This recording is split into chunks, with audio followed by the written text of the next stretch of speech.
안녕하세요. 자동차 고르는 남자 차고남입니다. 오늘은 1,500만원대 가성비 좋은 중고차를 소개하고자 합니다. 1,500만원대는 정말 많은 차가 있어 선택의 폭이 넓은데 제가 생각하는 가장 가성비 좋은 차량으로 골라봤습니다.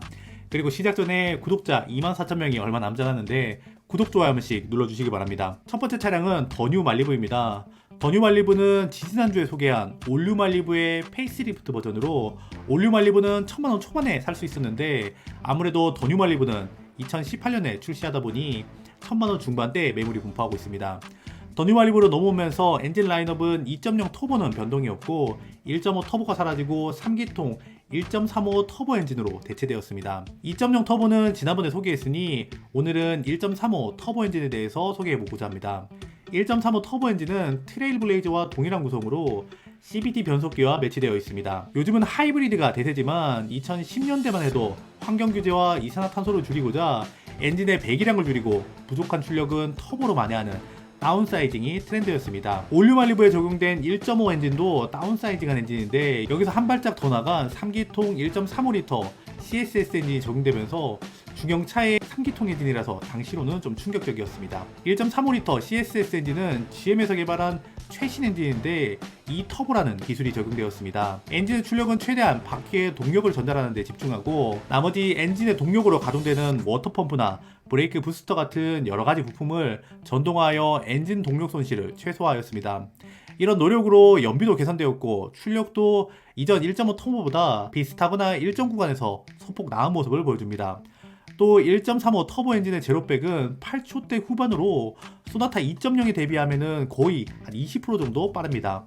다만 3기통 엔진의 태생적인 한계로 인해서 소음과 진동에 취약한 것은 좀 어쩔 수가 없습니다. 그리고 미션은 GM이 CSS 엔진과 같이 개발한 CVT 미션이 적용되었는데 이 미션은 최신 변속기답게 자동 변속기처럼 변속하는 로직도 있고 효율이 좋으며 변속감도 나쁘지 않습니다.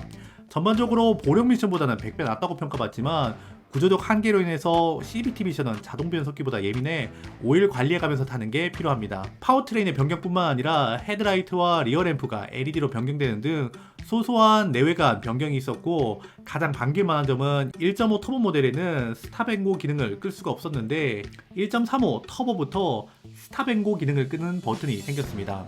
하지만 다들 아시는 것처럼 편의 장비가 다소 부족한 부분이 있고 현대기아 대비 비싼 GM의 부품값과 정비비가 단점입니다. 수입차 수준이다 이렇게 하시는 분들도 있는데 그 정도까지는 아니고 전체적으로 본다면 현대의 1.5배 수준 정도 되지 않을까 생각합니다. 성능 대비 최고의 가성비 더 뉴 말리부가 첫 번째 차량입니다.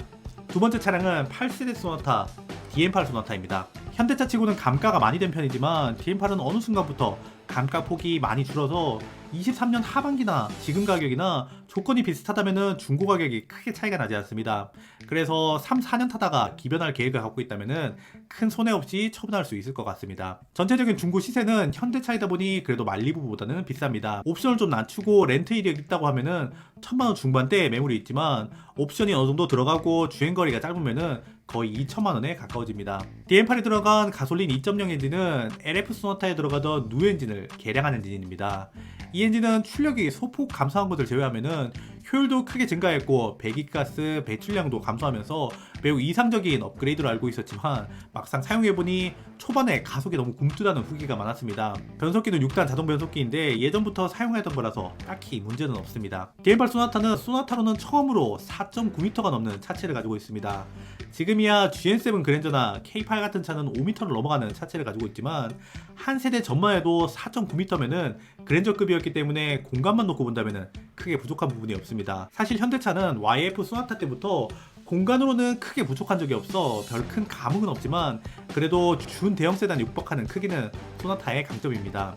DM8은 비록 외관의 호불호는 상당하지만 실내가 넓고 내부 인테리어 역시 외부 디자인에 비하면 무난하여 실내 만족도는 높습니다.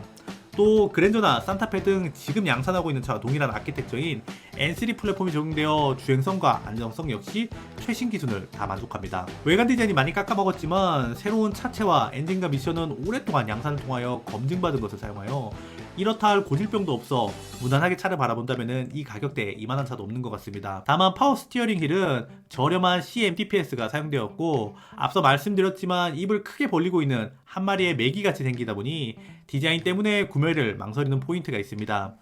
못생겼지만 나머지는 평타 이상인 DM8 소나타가 두 번째 차량입니다. 중고차도 좋지만 신차와 같이 고민하시는 분들 많을 텐데 신차 살 때 발품팔 필요 없이 가장 저렴하게 살 수 있는 방법을 알려드리겠습니다. 카랩 다운받고 몇 번 클릭만 하면은 전국 딜러들의 견적을 받아 비교해 볼 수 있고 좋은 조건을 제시한 카마스터에게 상담 진행 시 050 안심보도가 적용되어 불필요한 영업전화 걱정이 전혀 없습니다. 카카오페이와 제휴를 맺어 추가 카드 캐시백뿐만 아니라 신차 구매 시 꼭 필요한 금융 서비스, 자동차 보험, 신차 패키지와 타던 차량을 판매할 수 있는 서비스까지 모든 게 앱 하나로 가능합니다. 또 티맵에서 내 차 사기 기능을 통해 카랩의 비교 견적 서비스를 이용해 볼 수 있으며 수입차 할인 추이를 그래프로 제공합니다. 아참, 그리고 지금 친구 초대 시 카카오페이 상품권으로 변경 가능한 카랩 포인트까지 받을 수 있다고 하니 꼭 한번 이용해 보세요. 신차 이제 카랩에서 게으르게 사세요. 세 번째는 2세대 제네시스, 제네시스 DH입니다. 2세대 제네시스는 페이스리프트가 되면서 제네시스가 브랜드 네임이 되고 차명이 G80으로 변경되었는데 제네시스 DH는 차명이 변경되기 전 모델입니다. 차명이 변경된 것 치고는 변화가 거의 없기 때문에 아마 G80을 사든 제네시스 DH를 사든 차에 관심이 있지 않고서야 이 두 차의 차이점을 알아보는 사람이 많이 없을 것입니다. 제네시스 DH는 조건에 따라 다르겠지만은 1000만원 중반의 시세가 형성되어 있습니다. 1세대 K9도 비슷한 연식이라면은 비슷한 가격대이기 때문에 K9이라는 매력적인 대안이 있지만 K9은 아무래도 더 큰 차이고 3800cc부터 시작하는 대배기량 엔진이 들어가 부담스러워 하시는 분들이 있을 것 같습니다. 또 K9은 1세대 제네시스인 BH와 많은 것을 공유하는 반면 제네시스 DH의 최신 사양이 많이 들어가서 사양상으로는 K9보다 DH가 좀 더 낫습니다. 제네시스는 이 가격대에서 이만한 만족감을 주는 차도 없을 것 같은데 3.3과 3.8 람다 엔진이 적용되어 대배기량 엔진에 연비와 무거운 차체가 더해져 한 자릿대의 연비와 높은 세금으로 인한 유지비가 부담될 수는 있지만 현대에서는 제네시스라는 럭셔리 브랜드 런칭을 위해서 당시 모든 역량을 이 차에 쏟았기 때문에 차 자체는 지금도 호평을 받을 만큼 잘 만들었습니다. 6기통 엔진의 부드러움과 실내외 차별된 소재, 동급에서 매우 우수한 NVH 성능, 풍부한 편의 및 안전사양과 튼튼한 샤시 강성 등 럭셔리 세단이 갖추어야 할 필수적인 요소는 다 가지고 있습니다. 다만 몇몇 고질병이 있긴 하지만 크게 문제가 되지 않는 수준인데 첫 번째는 람다 엔진이 3.0 LPI에서 실린더 헤드볼트 풀림 문제가 발생한 적이 있습니다. 하지만 3.3과 3.8 람다 가솔린에서는 크게 문제가 되지 않았고 이마저도 개선을 해주었기 때문에 지금 중고차를 산다면 크게 신경 쓰지 않아도 되는 부분이며 또 파워텍 후륜용 8단 변속기는 K9이나 모하비 등 차종을 떠나서 저단에서 울컥거리는 현상이 있었습니다. 8단 변속기 양산 초기에 나타난 문제이긴 하나 이 문제는 한번 발생하면 수리하는 게 쉽지 않아 구매 전이라면 한번 확인해 보시는 게 필요합니다. 이 문제를 제외하면 변속기 역시 내구성과 성능에 이렇다 할 문제는 없었습니다. 마지막으로 프로펠러 샤프트 소음 문제가 있는데 증상은 특정 속도에서 헬기 소리와 비슷한 소음이 납니다. 다행히 현대에서 이 부품의 고장을 인지했는지 개선된 부품을 출시했습니다. 정비 비용도 비싼 편은 아니니 이것 역시 크게 걱정하지 않아도 될 수준입니다. 후륜 구동이 적용되어 비록 실내 크기는 그랜저보다 못하다는 평가를 받고 있지만 시간이 지난 지금 봐도 5m에 가까운 차체에서 나오는 미끈한 실루엣과 긴 힐베이스와 중량에서 나오는 부드러운 승차감 그리고 최상급의 NVH가 적용되어 조용하고 안락한 실내 공간을 가진 제네시스 DH가 세 번째 차량입니다. 마지막은 그랜저 IG입니다. 이 가격대의 외제차로 본다면 BMW 5 시리즈나 3 시리즈 같은 매력적인 매물이 있으나 아무리 BMW가 애프터마켓 제품도 잘 나오고 정비비가 수입차 중에는 저렴하다고 해도 국산차의 편의성과 유지비를 따라갈 수 없어 마지막 차량은 이 가격대의 가성비 차량 그랜저 IG를 선택했습니다. 그랜저 IG는 10만 정도 주행했다면 어렵지 않게 1000만원 중반대 매물을 찾아볼 수 있습니다. 그랜저는 렌트 이력이 있는 매물이 많은데 저는 가성비 있게 선택하려면 한 사람이 쭉 운행한 장기 렌트 이력이 있는 매물을 찾아보시는 것도 나쁘지 않다고 생각합니다. 하지만 아쉽게 서류만 봐서는 이게 일반 렌트로 활용되었는지 아니면 장기 렌트인지 확인할 수가 없습니다. 다만 아래 조건을 만족한다면 장기 렌트일 확률이 높습니다. 첫 번째는 옵션입니다. 장기 렌터카는 자기가 탈 차를 고르는 것이기 때문에 옵션에 그렇게 인색하지 않습니다.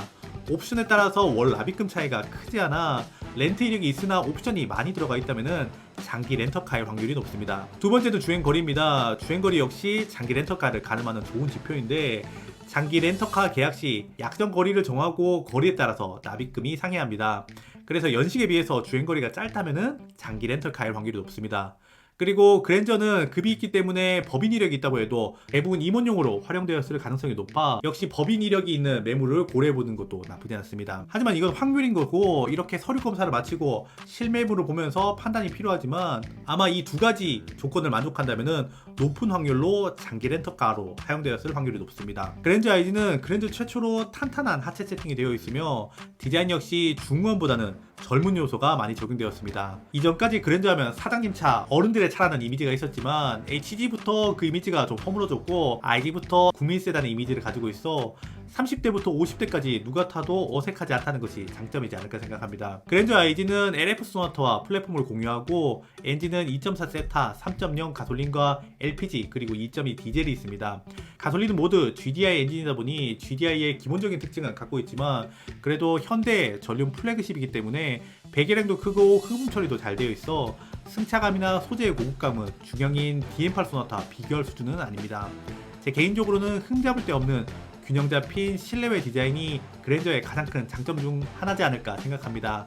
센터 스크린이 8인치가 들어간 게 좀 아쉽지만 그래도 이 가격대에 이만한 가성비가 없는 그랜저 IG가 마지막 차량입니다. 지금까지 영상 봐주셔서 감사하고 저는 다음 영상으로 찾아오도록 하겠습니다. 지금까지 보고 있다면 구독, 좋아요 한 번씩 눌러주시기 바랍니다. 감사합니다.